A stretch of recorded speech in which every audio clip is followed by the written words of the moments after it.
UKLO 1 year masters. No IELTS required up to 5 years visa. High visa success rate.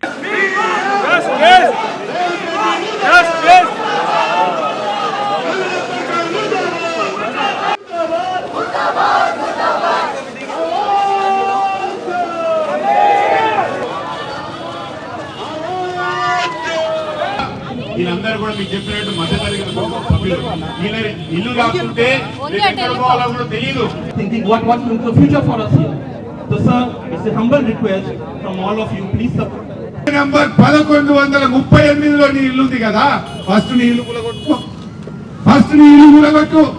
నీ ఇల్లే పెట్టుకుంటారు. ప్రస్తుతం మనమైతే లంగరౌస్ దగ్గర ఉన్నాము. మరి ఇక్కడ హరీష్ రావు గారు, అలాగే పాడి కౌశిక్ రెడ్డి, సబితా ఇంద్రారెడ్డి వీళ్ళందరూ కూడా హైడ్రా బాధితులను పరామర్శించడానికి వచ్చారు. ఇక్కడ అందరికి అండగా ఉంటామని కూడా వాళ్ళు మాటిస్తున్నారు. అదే విషయంలో కూడా ఇప్పుడు ఇక్కడికైతే మరి ఎంతమంది బాధితులు ఉన్నారు, వాళ్ళకి ఎలాంటి హామీలు ఇవ్వబోతున్నారు అనేది కూడా తెలుస్తుంది. మరి మనతో పాటు ఇక్కడ ఉన్న ఏరియాకి సంబంధించిన ప్రజలు కూడా ఉన్నారు, అడిగి తెలుసుకుందాం. సార్ చెప్పండి, ఇప్పుడు మరి హైడ్రా అయితే మరి ఎంక్వైరీ చేసి వాళ్ళకు తగిన న్యాయం జరిపించేసి ఖాళీ చేయిస్తామంటున్నారు. మరి రేవంత్ రెడ్డి గారు ఏదైతే డిసిషన్ తీసుకున్నారో ఇది కరెక్ట్ కాదండి. రాత్రికి రాత్రి వచ్చి నోటీసులు ఇచ్చేసి మార్కింగ్ ఇచ్చేసి కూల్చడం ఇది పద్ధతి కాదు. మీరు ఖచ్చితంగా ఇక్కడ ఒక్కొక్కరి ఇల్లు విలువ వచ్చేసి 1.5 కోటి అన్ని ఉంటది. మీరు వచ్చి డబుల్ బెడ్రూమ్ ఇస్తా అంటే మీరు వచ్చి డబుల్ బెడ్రూమ్ ఉండండి. మరి మీ యొక్క ఇల్లు కూడా FTL ల్యాండ్ లో ఉందని వార్తలు వస్తున్నాయి. మరి మీ ఫస్ట్ మీ ఇల్లు కూల్చుకొని తర్వాత కామన్ పీపుల్ పబ్లిక్ ఇల్లు కూల్చాలని మా యొక్క మనవి. అదే విధంగా వారికి లోకల్ వాళ్ళందరూ కూడా ఈరోజు మరి వల్లగూడ జాగిరి కానీ మూసి పరివాహక ప్రాంత ప్రజలందరూ కూడా ఏకమై మిమ్మల్ని గద్దెదించే వరకు మేము కంకణం కట్టుకుంటాము. మీరు వీళ్ళందరికీ కూడా సరైన సమన్యాయం చేస్తూ వారికి ముందు 100 గజాలు కానీ వాళ్ళకు ఒక మంచి ఇల్లు కేటాయిస్తూ వాళ్ళకి తర్వాత మీరు అప్పుడు వాళ్ళకి ఇల్లు కూలవడాలని మా యొక్క మనం చేస్తున్నాం. ఓకే సార్, మరి నిన్న రంగనాథ్ గారు, ఇప్పుడు హైడ్రాకి సంబంధించిన కమిషనర్ రంగనాథ్ గారు అయితే ప్రెస్ మీట్ పెట్టి ఒక విషయం చెప్పారు.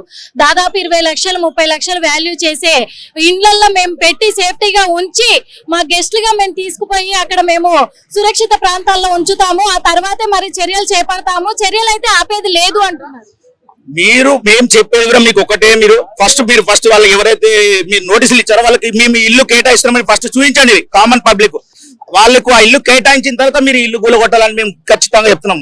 మీరు కమిషనర్ గారు మీ మీద కూడా కొన్ని అపనిందలు వచ్చినాయి. మరి నిన్న కూడా హైకోర్టులో మీకు నోటీసులు ఇవ్వడం జరిగింది. ఫస్ట్ కేసు నమోదైంది.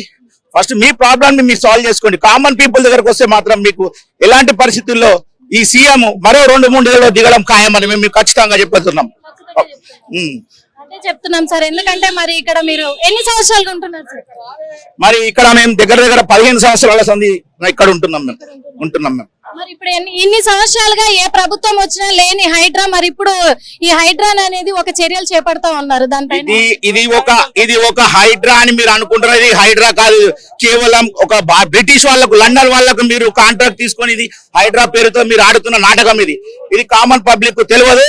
ఇది లండన్ వాళ్లకు మీరు మూసీ పర్వక ప్రాంతాన్ని అమ్ముకొని దీన్ని హైడ్రా పేరుతో మీరు కామన్ పబ్లిక్ చాలా ఇబ్బంది పెడుతున్నారు. ఇది మీరు అందరూ గుర్తించాలి, ప్రతి ఒక్క కామన్ మ్యాన్. మరి ఇక్కడ ఉన్న ఎమ్మెల్యేలు కానీ ప్రతి ఒక్కరు కూడా ఆలోచించాలి. మీకు ఓట్లేసి మేము గెలిపిస్తే ఈ రోజు మాకు ఈ గతి పట్టిస్తున్నారు. మీరు ప్రతి ఒక్కరు ఆలోచించాలి దీని గురించి. అమ్మా చెప్పండి, మీరు ఎన్ని సంవత్సరాలకి ఇక్కడ ఉంటున్నారు? మేము ఇప్పుడు 5 years నుంచి ఉంటున్నామండి ఇక్కడే. మొన్న 5 years బ్యాకే కొనుక్కున్నాం ఇల్లు కొనుక్కొని ఇక్కడ పెద్ద బాబు ఇక్కడే వాడు లోన్ తీసుకొని, లోన్ కూడా ఇంకా తీరలేదండి మాది. అసలు లోన్ కూడా తీరలేదు. ఇప్పుడు పిల్లలని తీసుకొని ఎక్కడ వాళ్ళు మాకు అన్ని అమ్ముకొని తెచ్చి ఇక్కడ వచ్చి కొనుక్కున్నాం. మళ్ళీ మేము అన్యాయంగా రాక్షస పాలన చేస్తే ఎట్లా మళ్ళీ మేము ఎట్లా బతకాలి? మా పిల్లలు ఎక్కడ పోవాలి? ఆ చదువులన్నీ ఇక్కడ ఉన్నాయి, వీళ్ళు అన్ని ఇక్కడ జాబులు ఉన్నాయని చెప్పేసి ఇక్కడ వచ్చాం మేము. ఊర్లలో ఆస్తులు భూములు అమ్ముకొని చేసి.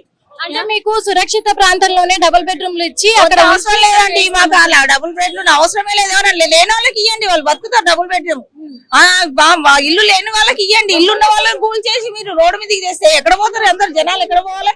ప్రాణాలు మేము అంత కష్టపడి కట్టుకున్నది ఎందుకు? అంటే మూసీ నదిని మొత్తం కూడా సుందరీకరణ చేయడానికి అవసరం లేదండి. మాకు సుందరీకరణ అవసరమే లేదు. మాకొద్దు, ఏదొద్దు. మా ఇల్లు మాకు కావాలంతే. రేవంత్ రెడ్డి కార్యక్రమం ఎంచుకున్నాడు. ఈ 6 గ్యారంటీ పబ్లిక్ లో వ్యతిరేకత రావడం వల్ల దాన్ని డైవర్ట్ చేయడానికి ఈ హైడ్రాని ఒక నాటకం ఆడుతున్నాడు. మరి దాన్ని చేయడానికి అని అంటే మరి ఇప్పుడు చాలా మంది కుటుంబాలు నష్టపోతున్నాయి కదా. తెలుసలేదా మేడం, వాళ్ళు ఎన్ని 30 సంవత్సరాల నుంచి ఉంటున్నారు అక్కడనే. ఈరోజు సడన్ వచ్చి కాల్ చేయమంటే ఎక్కడ వెళ్తారు వాళ్ళు? వాళ్ళు కొంతమంది ముసలి వాళ్ళు ఉన్నారు, రెంటర్స్ మీద బతికేట వాళ్ళు ఉంటారు. సడన్ వెళ్ళిపోయి వాళ్ళకి డబుల్ బెడ్రూమ్ ఇస్తే వాళ్ళకు పోషించడానికి ఎవరు పోషించేది? చాలా ఇబ్బంది అవుతుందమ్మా. ఇప్పుడు మీకు ఇక్కడ స్కూల్ ఉంది, ఒక జాయిన్ చేసి ఉంటారు. జాయిన్ చేసిన తర్వాత సడన్ గా వేరే ప్లేస్ కి మూవ్ చేస్తే పిల్లల్ని స్కూల్ ఎట్లా చేయాలి? ఇక్కడ ఆల్రెడీ కొన్ని సెటప్ చేసుకుని ఉంటారు. సో అదంతా ఇబ్బంది అవుతుంది. రేవంత్ రెడ్డి గారు చేస్తున్నది ఏంటంటే రోగానికి మందేసేది పోయి రోగిని చంపేస్తుంది. సో ఇక్కడ ఇష్యూ నడుస్తుంది. ఇక్కడ హైడ్రా అని సైమల్టేనియస్ గా ఏ వ్యవస్థ అయినా నిర్మాణంతో స్టార్ట్ కావాలి కానీ కూల్చివేతలతో స్టార్ట్ చేయొద్దు. సో ఇది చాలా అపశకునం మన ఒక హైదరాబాద్ అభివృద్ధికి కానీ లేకపోతే తెలంగాణ అభివృద్ధికి కానీ ఇది ఒకటి అపశకునం. ప్రజల్ని బాధ పెట్టడంతో ఒక గవర్నమెంట్ ముందుకు సాగడం అంటే మొదలవ్వడం అనేది ఈ కాంగ్రెస్ పాలన యొక్క నిర్లక్ష్యానికి ఇది ఉదాహరణ.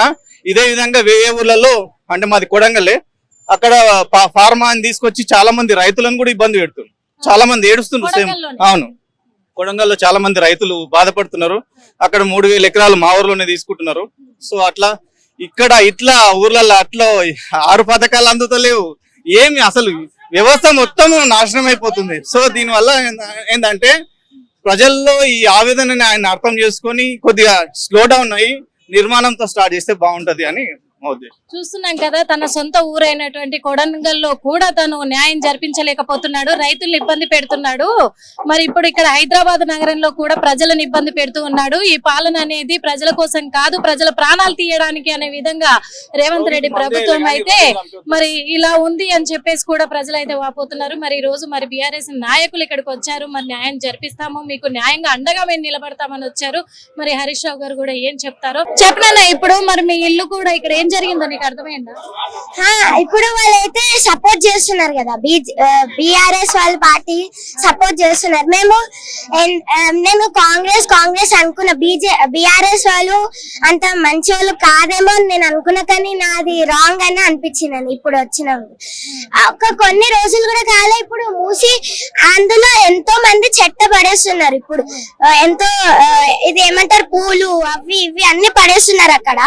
ఇప్పుడు వాళ్ళు ఏమంటారు డెవలప్ చేసినా కూడా మా ఫ్రెండ్షిప్, మా లైఫ్స్ అన్ని మేము ఎక్కడో ఉండాలి. మళ్ళీ నా స్కూల్, మా డాడీ ఆఫీసు అన్ని ఇప్పుడు అంత సెటిల్ ఉన్నాక మళ్ళీ మధ్యలోకి సెటిల్ వెళ్ళాలి.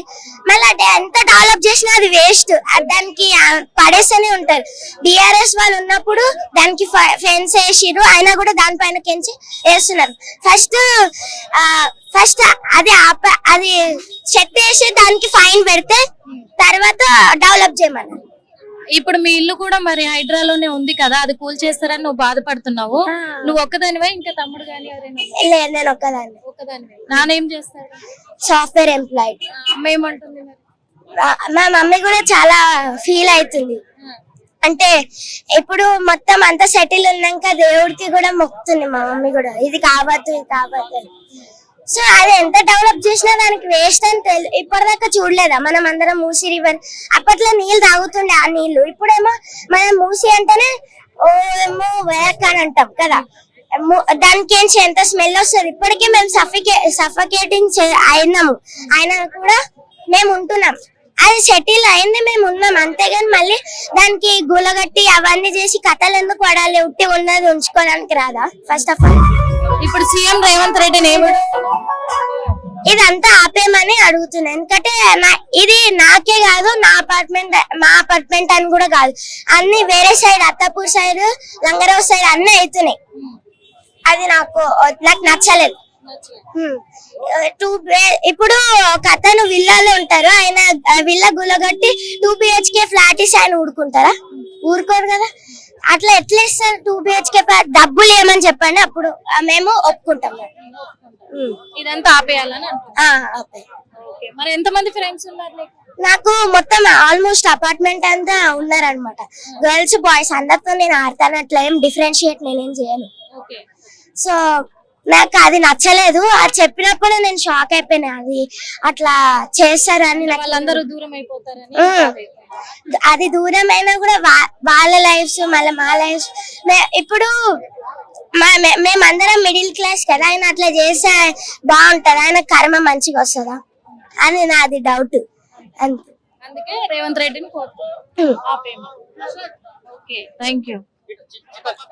చూస్తున్నారు కదా, మరి చిన్న పిల్ల అయ్యుండి కూడా 6th క్లాస్ పాప, మా అపార్ట్మెంట్ అంతా కూడా మా అపార్ట్మెంట్లన్నీ కూడా కూల్ చేస్తే నా ఫ్రెండ్స్ ఎక్కడ పోవాలి, నేను ఎక్కడ పోవాలి, మూసీ నది గురించి మాకు తెలుసు, కానీ ఆ మూసీ నదిని బాగు చేయాలి అని అంటే మాత్రం మా ఇండ్లు కూలగొట్టాల్సిన అవసరం లేదు. రేవంత్ రెడ్డి గారికి ఒకటే విన్నపం చేస్తున్నాను, మా ఈ ఇండ్లు కూలగొట్టడం అనేది ఆపేస్తే బాగుంటుంది, లేకపోతే రేవంత్ రెడ్డి సర్కార్ బాగుండదు అని ఒక చిన్న పిల్ల చెప్తున్న మాటలు కూడా వింటున్నాం.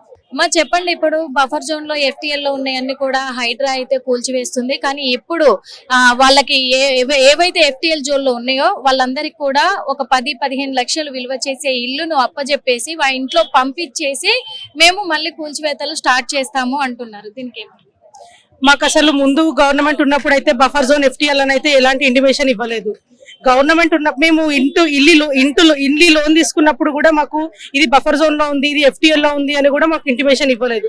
వాళ్ళు అన్ని లీగల్ గా చేసుకున్నాకనే కదా మాకు పర్మిషన్ ఇచ్చేది. వాళ్ళకి లేని క్లారిటీ మాకు మధ్యతరగతి వాళ్ళకి ఇక్కడ నుంచి వస్తుంది క్లారిటీ.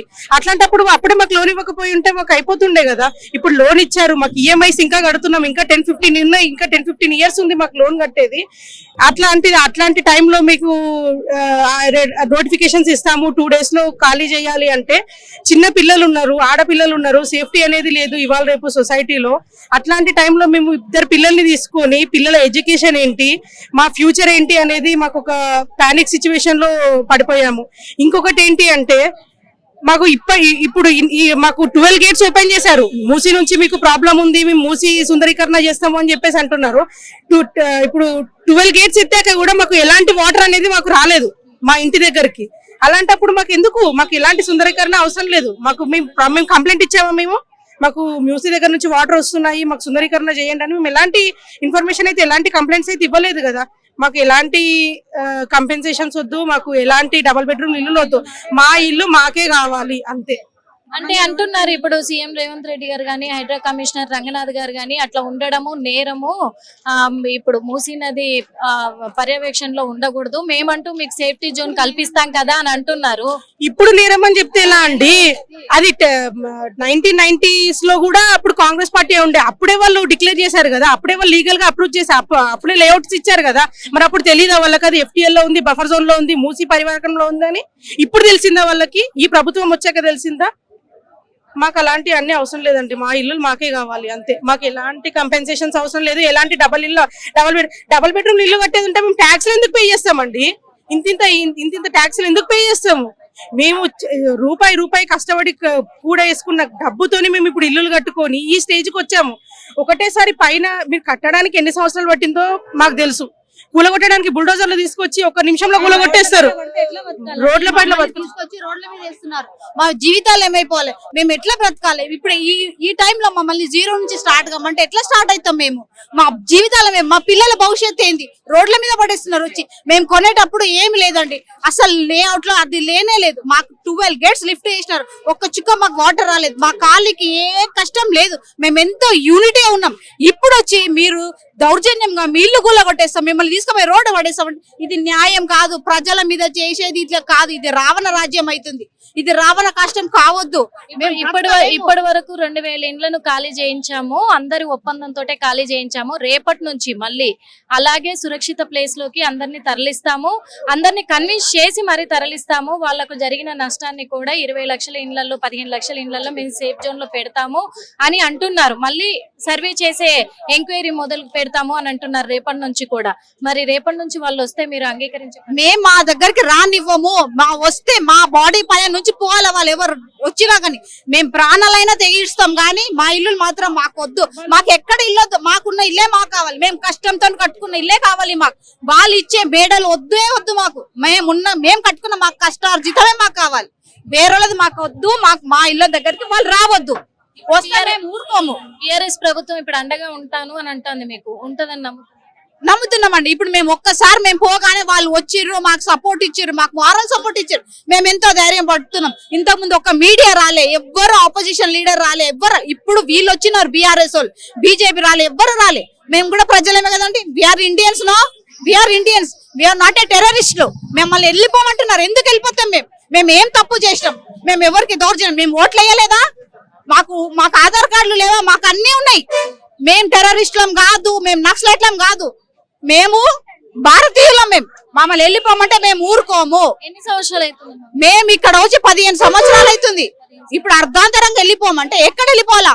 ముళ్ళ మూట మీద కట్టుకొని మీరు ఇల్లు చూపిస్తుంటే మాకు వద్దు, మేము కట్టుకున్న ఇల్లు మాకు కావాలి. మాకు ఇద్దరు పిల్లలు చదువుతున్నారు ఇక్కడ స్కూల్ కాలేజ్లలో. మాకు ఇక్కడ జీవనోపాధి ఉన్నది, మా పిల్లలు ఇక్కడ చదువుతున్నారు. మీరు వెళ్ళిపోమంటే మళ్ళీ మేము 0 నుంచి స్టార్ట్ అయితే ఎప్పుడు స్టార్ట్ అయ్యి మా లైఫ్ సరిపోతుందా? మా లైఫ్ సరిపోదు. మా లైఫ్ టైం అచీవ్మెంట్ మీరు క్యాన్సిల్ చేస్తుంటే మేము ఒప్పుకోము. మా దగ్గరికి వస్తే మా ప్రాణాలను ఇడుస్తాం కానీ మా ఇల్లు మేము వదులుకోం. మీరు మూసి సుందరీకరణ చేస్తున్నాం అంటున్నారు. ఎవరి సుందరీకరణ చేస్తున్నారు? ప్రజలని ఏడిపించి చేసే సుందరీకరణ మాకు అవసరం లేదు. మీరు వాటర్ ఇచ్చేస్తాము, మేము గ్రీనరీ ఉందనే కదా మేము కట్టుకుంది. సుందరీకరణ చేస్తాం అంటే సుందరీకరణ కాదు, అందులో వాటర్ వారట్లేదు. మా రక్తపు చుక్కలు వారుతున్నాయి, ప్రతి ఒక్క మనిషి రక్తపు చుక్కలు వారుతున్నాయి అక్కడి నుంచి వెళ్ళి. మేము కష్టపడి కట్టుకున్న ఇల్లు అంటే ఇన్ని అంటే ఒక క్వశ్చన్ అమ్మా, ఇన్ని సంవత్సరాలుగా లేనిది ఇప్పుడు మూసీ నది చుట్టూ మరి చెయ్యాలి అని అంటున్నారు. ఇది ప్రజల కోసమే అంటున్నారు. ఇది ఎలా చెయ్యండి, మేము కాదనట్లేదు. ఎంతవరకు ఉందో ఇప్పుడు డీప్ గా కట్ చేసుకోమనండి. అంతేగాని ఇల్లులు కూలగొట్టేసి ప్రజలందరినీ రోడ్డు మీదకి పడేసి, చిన్న పిల్లలు ఉన్నారు, పెద్ద ఇంట్లో పెద్దవాళ్ళు ఉంటారు, హార్ట్ పేషెంట్స్ ఉంటారు. 1 మంత్ నుంచి మాకు నిద్ర ఉండట్లేదు కంటి మీద. ఎప్పుడు ఎవరొచ్చి ఏ బుల్డోజర్ తోని ఎవరొచ్చి ఏం నోటిఫికేషన్స్ ఇస్తారనేది అర్థం అవ్వట్లేదు, ఎవరొచ్చి ఏం చేస్తారనేది అర్థం అవ్వట్లేదు. ఒక పానిక్ సిచ్యువేషన్ అనేది ఏర్పడింది దాదాపు 1 మంత్ నుంచి ప్రతి ఒక్క ఇళ్లలో. ఇది ఎంతవరకు కరెక్ట్? ఆపోజిట్ లో మిలిటరీ ఉందమ్మా, మిలిటరీలోకి వెళ్ళమనండి. వాళ్ళకి అంత గట్స్ ఉంటే మిలిటరీని పోయి ఫైట్ చేయమనండి. మిలిటరీలో వేస్ట్ జాగుంది అటు సైడ్, మాకు అటు సైడ్ వేస్ట్ జాగు. మీరు వెళ్ళండి, వాళ్ళని అడగండి. మీకు నిజంగా మీరు ప్రజలను కోరుకుంటే మిలిటరీలో ఉన్న వేస్ట్ జాగా చాలా ఎక్కర్స్ ఉన్నది, అది తీసుకోండి. మీరు దాంట్లో సుందరీకరణ చేయండి. మా జీవించి ఉన్న మా ఇళ్లను మీరు తీసుకోవద్దు. అక్కడ వేస్ట్ ఉన్నది మిలిటరీలో. మీరు నిజంగా నాయకులైతే, ప్రజలు కోరే నాయకులైతే, ప్రజలకు ఇబ్బంది పెట్టకుండా వేస్ట్ ఉన్న ల్యాండ్ పోయి మీరు సుందరీకరణగా తీసుకోండి. సీఎం రేవంత్ రెడ్డి ఒక మాట అంటున్నాడు, నేనే వెళ్ళి కన్విన్స్ చేసి అందరినీ ఖాళీ చేయించి నా కుటుంబ సభ్యులుగా తీసుకెళ్లి వాళ్ళకు డబుల్ బెడ్రూమ్ ఇళ్లలో ఉంచుతాను అని అంటున్నాడు. మరి సీఎం రేవంత్ రెడ్డి ఇక్కడ మీ కాలనీకి వస్తే మేము స్వీకరించాము, ఆయనను మేము అంగీకరించాము. మా దగ్గరికి రాకూడదు. ఆయన వస్తే మాత్రం మా ఇల్లు పోవు అని హామీ ఇస్తేనే మా దగ్గరికి రావాలి. లేకపోతే మాకు సీఎం వద్దు, మాకేమొద్దు. మా ఇల్లు మాకు ఇస్తా అంటే మా దగ్గర రావాలి. ఆయన ఇల్లు ఇచ్చే డబుల్ ఇల్లు వద్దు. మాకు డబుల్ ఇల్లు కొనేదానికి మేము ఇన్ని ఇళ్ళ నుంచి ట్యాక్స్ ఎందుకు కడతాము? రిజిస్ట్రేషన్స్ ఎందుకు కడతాము? ఇంత ఎందుకు మేము కష్టపడుకుంటా, ఈఎంఐలు కట్టుకుంటా, తిండి తినక ఫీజులు కట్టుకుంటా మేము బతుకుతున్నాం. మేము మిడిల్ క్లాస్, మేమేం హయ్యర్ క్లాస్ కాదు. ఆయనకి చాలా ఇల్లు ఉన్నాయి. మరి ఆయన ఉన్న ఇల్లు ఇచ్చేసేయమనండి, మేము ఉంటాం అలా. అంతే, ఆయన ఉన్న ఇల్లు ఇవ్వమనండి. ఆయన ఎక్కడైతే ఇప్పుడు నివసిస్తుండో ఆ ఇల్లు మాకు ఇవ్వండి, మేము వెళ్తాం. అంతేగాని మాకు డబుల్ బెడ్రూమ్ వద్దు. సార్ చెప్పండి, మీరు చెప్పండి సార్. ఓకే, చూస్తున్నాం కదా మరి ఇక్కడ అయితే. ఎందుకంటే ఇప్పుడు ఇన్ని సంవత్సరాలుగా కూడా మేము గత ఒక 15-20 సంవత్సరాలుగా ఇక్కడ బతుకుతున్నాము. అలాంటిది ఇప్పుడు మా ఇండ్లని కూల్చేస్తాము, మమ్మల్ని బయటికి పంపిస్తామంటే మేము ఎలా ఊరుకుంటాము? వస్తే సీఎం రేవంత్ రెడ్డి ఇక్కడికి వచ్చి డబుల్ బెడ్రూమ్లలో తను ఉంటే మేము ఉంటాము, లేదా తన ఇంట్లోకి మమ్మల్ని తీసుకెళ్లి పెట్టమనండి, అలాగైతే మేము వస్తాము. అంతేగాని మా ఇళ్ల నుంచి మమ్మల్ని తొలగిస్తాము అంటే మాత్రం మేము ఒప్పుకునే ప్రసక్తే లేదు అంటున్నారు ఇక్కడ ప్రజలు కూడా. ఎందుకంటే వాళ్ళ బాధను కూడా అర్థం చేసుకోవాలి. ఇన్ని సంవత్సరాలుగా వాళ్ళు రూపాయి కూడగట్టుకొని కూడా వాళ్ళు కట్టుకున్న ఇండ్లు కాబట్టి వాళ్ళ కలల సౌధం అని కూడా చెప్పుకోవచ్చు. ఎందుకంటే గతంలో బీఆర్ఎస్ ప్రభుత్వము పేద ప్రజల కోసము వాళ్ళు కన్న కలలు నెరవేరడానికి సొంత ఇంటిని కట్టించి ఆ ఇండ్లలో ఉంచారు. కానీ ఇప్పుడు రేవంత్ రెడ్డి మా సొంత కలను కూల్చేస్తున్నాడు అని చెప్పేసి కూడా ప్రజలైతే వాళ్ళ ఆవేదన వ్యక్తం చేస్తూ ఉన్నారు. చూస్తున్నాం కదా మరి ఇప్పటి వరకు కూడా హైదర్కోట్ ఈ పరిసర ప్రాంతాల్లో కూడా చుట్టుపక్కల లంగర్ హౌస్ ఇదంతా కూడా హరీష్ రావు అలాగే బీఆర్ఎస్ ఎమ్మెల్యేలు కూడా ఎమ్మెల్సీలు కూడా అందరు కూడా ఇక్కడికి వచ్చి మరి ప్రతి ఏరియాని కూడా మూసి పరివార్లో ఉన్నాయి, అవి కూడా నాలాల వైపు ఉన్నాయి, గవర్నమెంట్ ల్యాండ్స్ లలో ఉన్న ఇండ్లన్నిటిని కూడా వాళ్ళు పర్యవేక్షించారు. అవన్నీ పర్యవేక్షించి కూడా ఇప్పుడైతే ఇక్కడ ప్రెస్ మీట్ పెట్టడం కూడా జరిగింది. మరి ప్రెస్ మీట్ లో కూడా ప్రజలందరికీ కూడా ఒకటే విజ్ఞప్తి చేస్తున్నాము, మేము అండగా నిలబడతాము, ఎవరు కూడా ఆత్మహత్యలకు పాల్పడొద్దు, హైడ్రాకు భయపడొద్దు అని చెప్పేసి కూడా హరీష్ రావు చెప్పడం జరిగింది. అదే కాకుండా సబితా ఇంద్రారెడ్డి గారు కూడా ఒక మాట చెప్పడం జరిగింది, బీఆర్ఎస్ పార్టీ ఎప్పుడు కూడా ప్రజల చెంతకే ఉంటుంది, ప్రజల పాలనకే ఉంటుంది తప్ప ప్రజల ప్రజలకు హాని చేయడానికి ఉండదు. కాంగ్రెస్ ప్రభుత్వము నియమించిన ఈ హైడ్రా ఈ కార్యక్రమానికి ఎవరు కూడా భయపడొద్దు, ఆత్మహత్యలకు పాల్పడొద్దు. అందుకని నిద్రపోకుండా ఎవరు ఉండొద్దు, ఎవరు డ్యూటీలు వాళ్ళు చేసుకోండి. మీ ఇంటిపైకి వచ్చే ముందు మా శవాల మీద ఎక్కి ఆ బుల్డోజర్లు మమ్మల్ని దాటుకొని మీ ఇంటికి రావాలి. మీకు ఒక రక్షణ గోడగా మేము, రక్షణ కవచం లాగా మీ ఇంటి చుట్టూ ఒక గోడగా కంచెగా మేము ఉంటాము అని చెప్పేసి కూడా మరి బీఆర్ఎస్ నాయకులైతే అందరూ కూడా, మంత్రివర్యులు కూడా అందరూ కూడా ఇక్కడ ప్రజలకైతే ఒక మాట ఇవ్వడం జరిగింది. మరి ఈ హైడ్రా ఆపి వెనక్కి తగ్గేంత వరకు బీఆర్ఎస్ పార్టీ నిద్రపోదు. ప్రజల కోసం మేము పాటు పడతాము. ఈ హైడ్రాకి బలైపోతున్న బాధితులు ఎవరైతే ఉన్నారో వాళ్ళు కంటి నిండా నిద్రపోయేలాగా మేం చేస్తాం, మా కంటి మీద కునుకు లేకుండా మేము పోరాడతామని కూడా చెప్తున్నారు. కానీ మళ్ళీ రేపటి నుంచి మరి హైడ్రా దూకుడు పెంచి సర్వేలను మొత్తం కూడా సర్వేలు చేసే కార్యక్రమాన్ని చేపట్టే ప్రయత్నంలో మళ్ళీ ముందడుగు వేయబోతుంది, దూకుడు పెంచబోతుందని కూడా తెలుస్తుంది. కాబట్టి మరి హైడ్రా ఇంటి మీదకి వచ్చినప్పుడు మరి హైడ్రా బాధితులందరూ మరి ఏకతాటిగా కూడా ఒక్కటై వాళ్ళు ఎదుర్కొంటారా, మరి వీళ్ళకు బీఆర్ఎస్ పార్టీ అండగా నిలబడుతుందా అనేది కూడా మనం ఎదురు చూడాల్సి ఉంది. ఏది ఏమైనప్పటికీ ప్రజలైతే ఒకటే మాట చెప్తున్నారు, మేము చావడానికైనా సిద్ధం, కానీ మా ఇంటి మీద గీత కూడా పడనీయం. అందులో ఇప్పుడు మూసీ రివర్ ను మొత్తం కూడా సుందరీకరణ చెయ్యాలి అంటే మా ఒంట్లో ఉన్న రక్తాన్నైనా ఇస్తాము, దాంతో చేసుకో రేవంత్ రెడ్డి అని హెచ్చరికలు కూడా చేస్తున్నారు. కానీ మా ఇండ్లని కూల్చేస్తే మాత్రం మర్యాదగా ఉండదు, ఈ ప్రభుత్వం మాకొద్దు అని కూడా ప్రజలు స్పందిస్తున్నారు. అలాగే వాళ్ళ ఆవేదన కూడా వ్యక్తం చేస్తున్నారు. కెమెరామెన్ అనిల్తో నిర్మల, హిట్ టీవీ యాప్ ని డౌన్లోడ్ చేసుకోండి. ఇందులో short news, live news, entertainment movies అన్ని అవైలబుల్ గా ఉన్నాయి. Please download hit TV app. Hit TV app ని ఫ్రీగా డౌన్లోడ్ చేసుకోండి.